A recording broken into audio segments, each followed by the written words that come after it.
Now I'm recording. All right. So, hello. This is Through the Looking Glass of the 90s. And I have Leon with me today. And we're going to talk about nostalgic movies. All right. So, we were kind of talking about what movies we might want to cover. And you were saying it was Terminator 2 and Stargate, which I'm like, I have no... You'd have to like do a quick recap. Yeah, you'd have to do a recap, and I'm like, I think I could definitely talk about Jurassic Park. So so I think that we'll try to do as much as we can in like an hour or so, and then figure it out. Yes. Okay. All right. So let me start. Which one should I go with first? Let me Terminator first. Okay. So Terminator 2 follows the sequel to Terminator 1. Mm-hmm. So basically, the premise of the series is a computer network called Skynet, artificial intelligence network, basically takes over the world and runs the show. They send back a Terminator, which is a artificial intelligence program which embodies a metallic humanoid skeleton robot, goes back in time to kill this child named John Connor. Actually, that's the premise of Terminator 2. The premise of Terminator 1 is the robot goes back to kill the mother of John Connor. John Connor will be the savior of humanity in the future, somehow vanquishing the Skynet program. So in Terminator 2, the T-1000 series from Terminator 1, I think it's T-1000? I can't remember which one it is. But anyway, the T-2000 actually, I believe so, is for Terminator 2. It's like a liquid metal robot, so it gets an upgrade. Goes back in time to kill John Connor, who's now a teenager. The first Terminator, which was Arnold Schwarzenegger, and who was the first Terminator, the first series, which is kind of like the primitive base series that doesn't have the superhuman, the liquid metal capabilities. Also goes back in time to protect John Connor. John Connor, as an adult, sends back the first Terminator to protect him from the second Terminator. And those kind of interesting. Okay. But anyway, the second T-1000 model, Arnold, along with John Connor, and I don't remember if his mother was in one. So anyway, they go back, they try to stop the Skynet program from being ever made. Fortunately, the way they end up having to do that is by killing the guy who created the Skynet program. However, doesn't matter because the Skynet program is more or less still created anyway. Still created. Oh my gosh. And there is like currently a Skynet. Yeah. So it's kind of like we're living that right now, where we're exploring artificial intelligence. Yep. There was like a news article about liquid metal being made. So all these things we see in the movies, in sci-fi, right, is partially kind of reality, more or less. Like science. Right. It does eventually. Like, I feel like there are some people who can definitely tap into kind of like what could be. And there's also people who will be like, hey, so there was this movie that talked about that, and didn't go into the exact science of it, but we think that we could probably recreate that in some way from science fiction to reality. I think that's also how we have Bluetooth because like of Star Trek. Oof, I was very careful there. I almost said Star Wars. That would have... Oh, I can hear the upset from all of the geekdoms. Like, no. Yeah. Stargate, Star Wars, Star Trek, whatever. You know, it's... Well, funny thing, about speaking of Star, that comes to my next movie, Stargate. Yeah. So, the premise of Stargate is there is a top secret military program called Stargate. Mm-hmm. So in 1940, I can't remember exactly year, but in the 1940s, or 1941, 1942, or whatever, I'm sure the Mm-hmm. Stargate fan would roast me for this, but 1940s, around World War II or whatever, the Stargate gets discovered in Giza, Okay. Egypt. Um, Eventually down the road, U.S. military, U.S. Air Force, figures out how to dial the gate with the help of a scientist, archaeologist, Catherine Langford and Daniel Jackson. They first dialed the gate, which connects to a ancient, a different planet called Abydos, which resembles ancient Egypt. So the gate connects to another gate in the universe, or in the Milky Way galaxy, which is also located in the pyramid.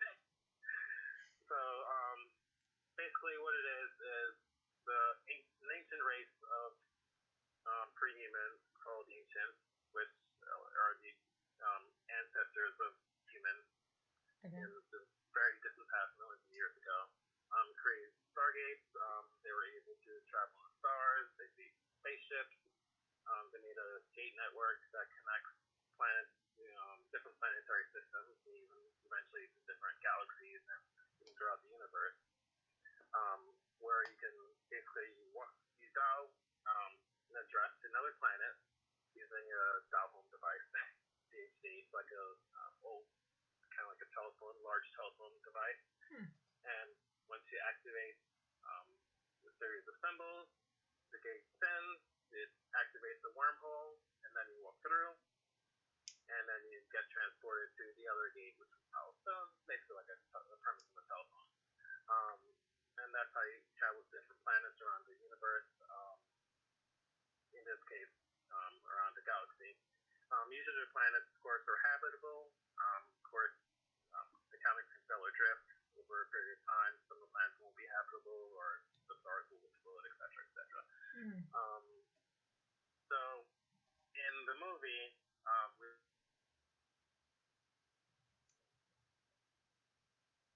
aliens called the Gold. Gold are basically sentients that embody different species around the world, well, around the universe, or Milky Way galaxy in this case. So they embody ancient humans, and kind of took got the personalities of ancient Egyptian gods. In the movie, the god Ra is the main antagonist. U.S. military goes back, explores Abydos, which I guess in this case is kind of like ancient Egypt. Meets Ra, realizes that there's other aliens out there. This is their first contact with ancient alien species. Ra realizes that humans have advanced beyond what he last remembered, because it's rewinding. Ra had visited Earth a long time ago, but there was ancient rebellion, and then he took the Stargate with him and left to another planet, in this case Abydos. But once he realizes that Earth was once populated, now advanced, his mission that he took upon himself was actually to visit Earth and destroy them. But at the end of the movie, Colonel O'Neill, who's the main leader of the Stargate command squad for this mission, sends a bomb or a nuclear warhead to Ra's ship and destroys it. And then this movie eventually spins off to the series where they go to different planets. Yeah, I was gonna say, I remember the series with Scott Bakula, and like how he would go to different different timelines. Oh my God, that is okay. Yep, nope. Okay, so Stargate. I have no idea about Stargate. Yep. So Stargate was with the guy where I may blank on it so much right now. I think is he the one with gray hair? He has he's kind of a just background. Richard Dean Anderson. Oh, okay. So Richard Dean Anderson and his acting mentor saying Christopher Judge. Oh, okay. John Davis. So they're the main cast of Stargate that you watch. This is the military The military program, one. travels Yep. different galaxies, tries to fix the Earth. Um, basically that. So, Interesting. premise of that is aliens. So brings us back to our modern day time now is now the entire news feed is populated with UFOs, which is interesting. Yeah. Especially with the story about the Vegas UFO, the family who encountered or allegedly encountered UFOs and they called 911 and the cops came down and even kind of somewhat verified the story, but that's still yet to be investigated fully. Right? Like, I always feel like with the alien stories, they're like, I don't know. And then, like, occasionally it's like, okay, so this person who, like, really just, like, was going hunting or something, or, like, was just on the lonely road, like, really did experience, like, something incredible. And then, like, there's, like, birds or something that they're like, okay, yes, so we have more credibility. Yeah. Yeah, I mean, I guess with the alien stories, it's always you have all these accounts worldwide, not just in the United States, like Russia or China or Africa, etc. People saying that they encountered aliens or unexplained aircraft or unexplained beings. Sometimes really tall, 10-foot beings to like really small, itty bitty, little tiny creatures. Or unexplained instances, I guess, the crop circles or carvings in ancient Egypt of helicopters and spacecraft. So it's weird. It's like, do you say that the human mind isn't credible and shouldn't be believed and everyone's just having this weird mass psychosis? Or is there some truth to it? Because there's like so much that we don't really understand, especially about our minds. Like, well, and the universe too. I mean, it's ever expanding, so why couldn't that also be a thing? Yeah. I mean, I think there's alien life out there. It's possible. I mean, it's definitely very possible.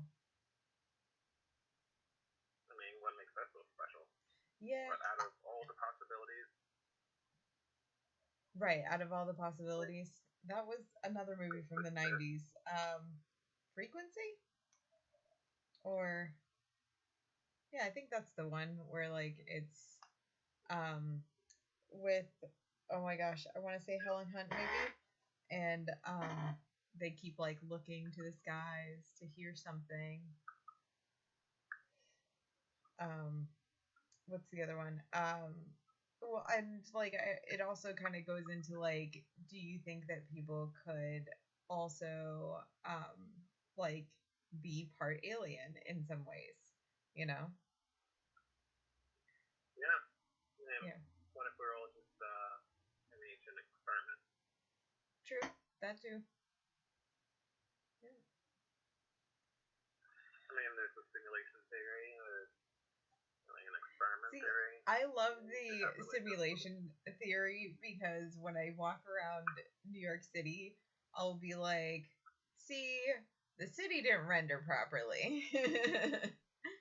Or like, I'll go down a couple of blocks and not see any homeless people, and I'll be like, so you couldn't even render homeless people in this area? What happened to you? You know? I mean, like, did you ever notice that in the world there's a twin? You have a twin in the world. Oh, yeah. No, I've met my twins many times. Unrelated twins. Oh, yeah. Weird. I was reading through my journal like a couple of weeks ago, and I remember like in my journal I was remembering something where like the girl Alicia, who went to my school, who was my twin, her dad came out to the car while like my friend was dropping off something, and I was like 12. Eventually I was in school with Alicia at like 14 or something, and her dad was like, oh my god, I was just gonna ask how my daughter got out to the car so quick. Like, you're not my daughter. And so I was like, no, I'm not. And I don't think I met Alicia at that time. And I was just like, that was weird. Okay. And then I have taken pictures with Alicia, and I think I've even seen pictures. Like, we're not friends on Facebook or anything, but I think I've, like, had her as a recommended friend. And and like, we both wanted to have hair, like, short hair at the same time. And so it's kind of like interesting how, like, a lot of us, like, we line up a lot, but like, we're not, like, we're not the same person. We just look like it. I think that there's like a prototype of people, and so like there's only so many prototypes before you start repeating, and so that's how people just end up looking alike, you know. Yep. I Yeah. think so too. Mm. So, no, no. I mean, I Um, guess there's a whole idea of genetic makeup, but maybe there's just so many combinations that can be that's made true. until you just happen to have kind of like the same facial appearance or somewhat. Yeah, I mean, and I also feel like there's also there's still the ancient tribes, and so like there's probably a lot of like the ancient tribes that like those that DNA looks very similar, you know.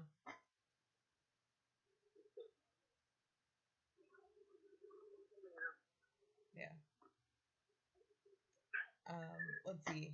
So I had Jurassic Park as movies that as a movie I wanted to talk about. So Jurassic Park, I believe that was 1995. And 1995, 1996. I think there was a sequel in 1999.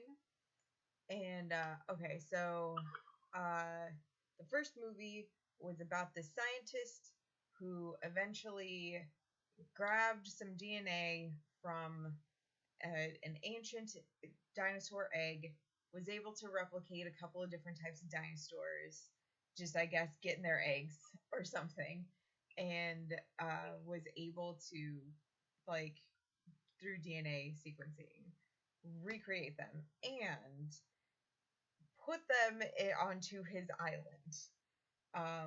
And everything is good, as long as like people are separated from the actual dinosaurs, that there's like a separation, everything's fine. And then that does the security all fails, and people who are, you know, going into, I guess, research and take their children into this park end up just having to survive. And there's some very intense scenes where people or where like the girl is like having the jello, and she like feels the earth move from like the dinosaur. And then they have the raptors, who are creatures who, like, dinosaurs who, instead of like being afraid of people, they are just trying to fuck with them, like just really going out of their way to like really like be like, we will hunt you down. Like apex predator, like waiting for their prey to be like tired, which is a very human trait, I feel like. And so, what you will call it, there's that. And at the time, it was this amazing special effects. All of it was just super cool. Now looking back at it, it's kind of like, okay, no, that's rubber. Nope, that's a person in a suit. Nope, that's animatronics. And now they did have Jurassic World, and that was more green screen than actual like people in costumes or anything like that. And there is still a ride in Orlando that is Jurassic Park themed, and the very retro looking, like, hey guys, stay on the path, type of thing. Kind of treating you like you're a researcher, I think. So with Jurassic Park, it seems like we're trying to reclone dinosaurs sometime in the distant future. Right. if it's Well, I possible. mean, they were able to clone a sheep. So, and then like it just Yeah. seemed like that was dropped. Like we've just not tried to clone since then, or like any cloning information since then has just been wiped. I guess I don't know. Like where it was like, okay, well, I guess you know. Well, there was that story recently, something about creating a embryo. Mm, yeah. Well, Emperor, and they're also wait. trying to make meat that's Oh god. yeah. Oh no. Meat. What Like was it like? yeah, I don't remember. It was like it was like I want to say it was artificial meat, but like no, it was real meat. It was just grown in a lab. Yeah, Lab lab grown grown meat. I lab know grown what that meat. is. Yeah. Which I don't know, like I guess if you care about animals and you don't want to possibly have uh any meat that's um been alive, I guess, then like lab grown might be an option. Yeah, I think what they're doing is kind of like taking animal cells and then just like growing it, I Hmm. guess. So Yeah. like instead of like killing a chicken, I guess they just take the take the chicken cells, put it in a petri dish or something, or And then grow the I don't meat. know, tank, and then grow it. Yeah. So just grow a chicken meat, but not the chicken. Right. But I mean, if you grow the meat and the cells are, From the I guess chicken. we just get into the whole territory. Yeah, Yeah, it's a I whole new guess we get into the whole territory. Like, how do territory. you really feel? Like, because you might be saving the environment in some way, which is kind of interesting, but I don't know. Like, would you necessarily be? I mean, like, does it make a difference just because the chicken isn't like clucking? Hmm. Is it still? Is it better? Is it still ethical? Right. Is it more ethical? Is it? That's like a whole thing. But yeah, once you're replicating chicken from the meat, then I mean, I don't know why you wouldn't have the technology of cloning and of making a dinosaur. Well, that's interesting because, well, I guess it can go into other things too. Like, if they can make a meat, like chicken meat or something, I wonder if Hmm. they can make body parts for beef, I guess. I Like, mean, I maybe feel when like they they remove have one, in the they put a new past. eye. Yeah. Yeah, like just grow a heart for someone or grow a new Mm. leg. I don't know. Right. Well, I remember Really them weird. like growing like collagen type extremities, so ears, nose, that type of thing. Um, so like maybe there's something. So, just to kind of make it even weirder, so if we can do all this stuff for ourselves, we're say that we're not an experiment. Right. Right. What if some weird ancient alien species just grew up Yep. from them? I mean, I think that was also part of The Simpsons. Like The Simpsons did it, where Lisa does, yes, where Lisa does have some sort of experiment. She keeps it in her room, and then it becomes very advanced and tries to attack Bart, and like also has questions like, Lisa, like I don't want to cause any problems, but like, why do you make me suffer so much? And she's like, "Oh shit, I don't. That's I don't. Like I'm your god, but I'm not your god. There's like a higher god, but maybe not. I don't. Because like she doesn't. She's a Buddhist, so then like, how do you even answer that if like another species is treating you like a god? Yeah, Yeah. it's kind of very like I also wonder. Well, I wonder about that with dogs too, like or like pets. Mhm. Well, except for cats. Cats believe that they're all powerful and everyone's god.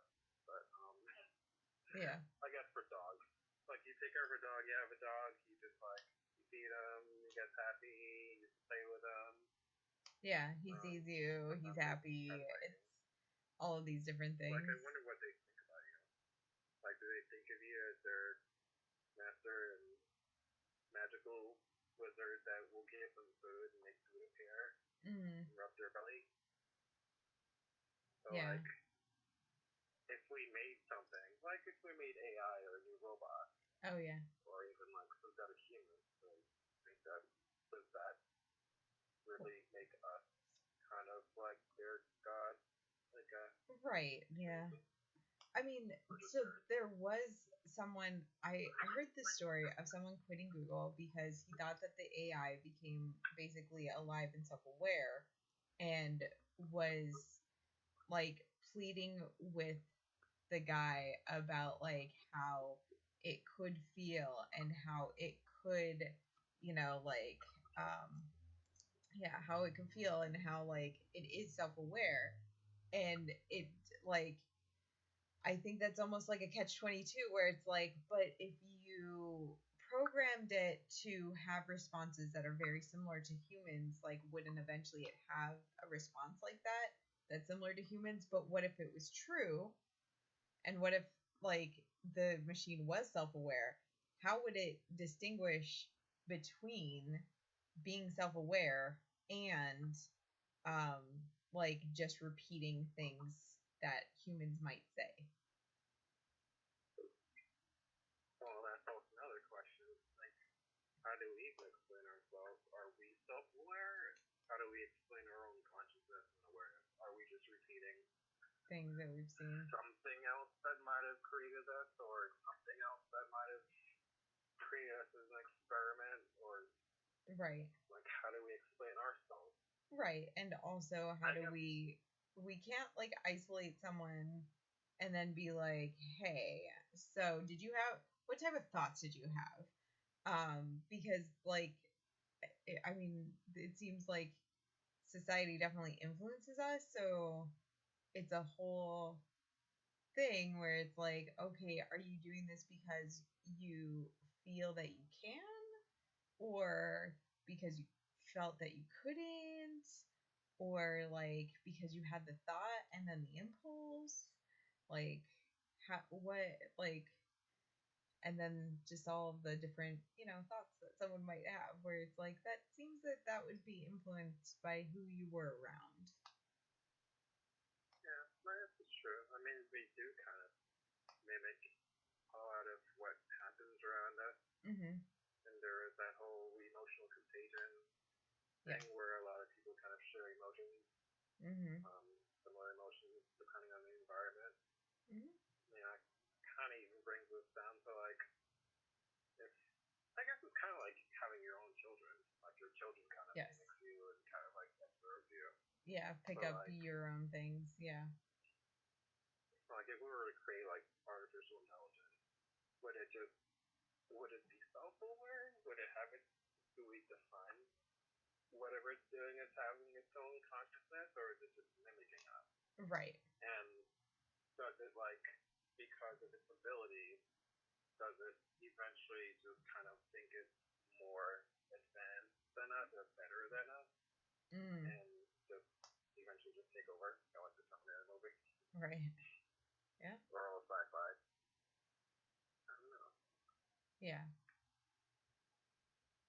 It is just kind of one of those things where it's just different. I also think that like social contagion was like it relates to something else that we were like considering talking about, which I think we can kind of put in here, which would be Y2K.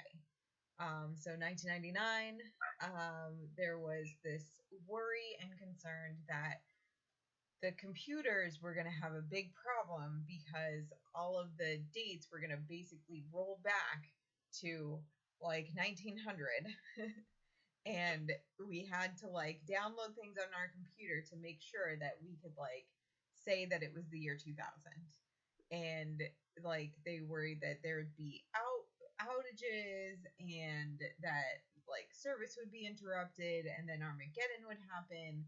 And so it was this whole thing that people were really, really freaking out about Y2K.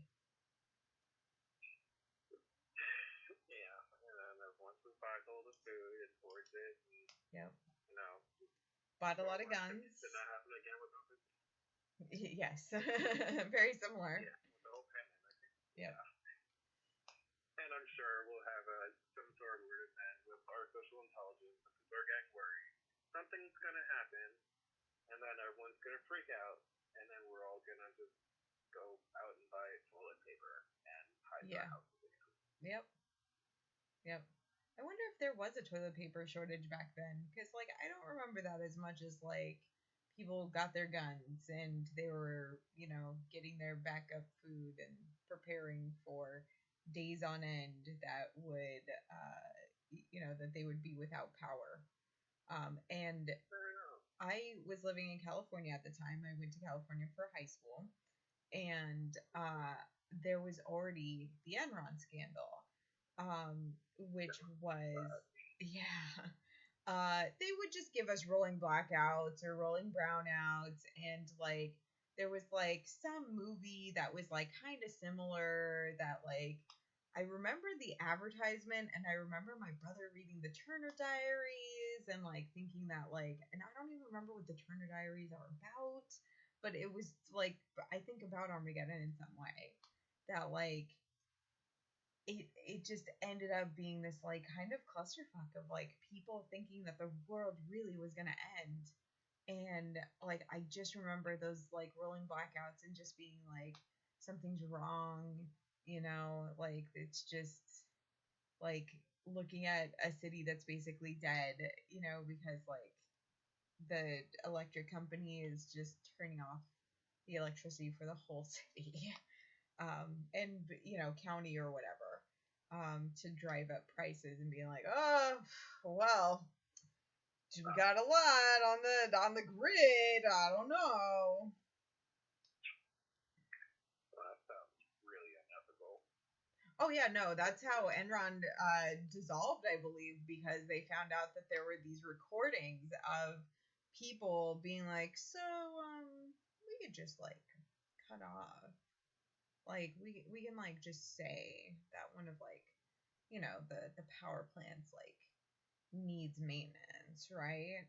And the like part of the Enron scandal was also that they what you call it, shredded so many documents, like just people throw like just trying to get rid of all of the evidence, any emails, anything that was ever printed out. It was like just they were getting rid of evidence. And yeah, Enron was in charge of those power grids, and they got greedy. Yeah, sounds like a basic premise of humanity. We get greedy. Yeah. Or we get overconfident. Our Yep. hubris comes back to bite us. Yep. So yeah, there was that. Yeah. I don't know. I feel like it's happening again. I mean, something's gonna come back to bite us. I feel like sometimes like I try not to talk about like how I don't trust the government, because like I know what that sounds like, but like I don't trust the government, And I also don't trust the Chinese government, which like very controversial take. I'm glad that I'm just a nobody, so that China can't like, fuck with me. But like, I mean, China is already in our power grid, so like, they can do a lot if they just wanted to. I mean, at the end of the day, can you really trust, I guess? Yeah. I mean, our world is just made up of people. At the end, Yep. governments are made up of people, companies,